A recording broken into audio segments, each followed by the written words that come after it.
ඔන්න ඉතින් අද කතාව තමයි පුංචි වලස් පවුල කොහොමද කැලෑගමේ වාර්ෂික පොළට යන්න සූදානම් වුණේ කියලා.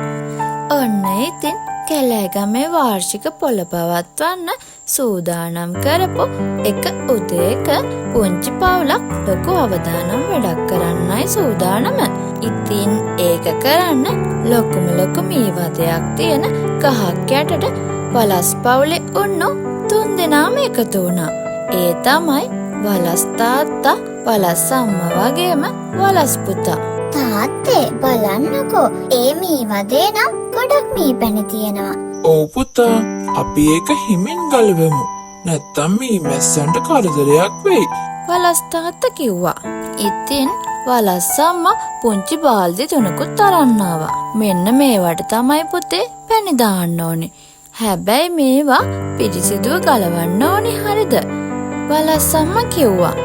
ඉතින් වලස් තාත්තා මීවද ටික හෙමින් කඩලා මීපැණි බාල්දි වලට දාන්න පටන් ගත්තා. අනේ මේ මීපැණි ගොඩක් සුවඳයි.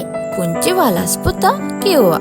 "ඔව් පුතේ, මේක කැලෑගමේ වාර්ෂික පොළට ගෙන යන්න අපි ළඟ තියෙන හොඳම මීපැණි." ඒක කිව්වේ වලස් අම්මා. මීපැණි බාල්දි වලට පුරවගෙන මේ පුංචි වලස් පවුලේ 3 දෙනාම hina වෙලා එකිනෙකා දිහා බැලුවා. දැන් වැඩේ ඉවරයි. අපි මේක පොළට අරන් යමු. ඒක කිව්වේ වලස් තාත්තා.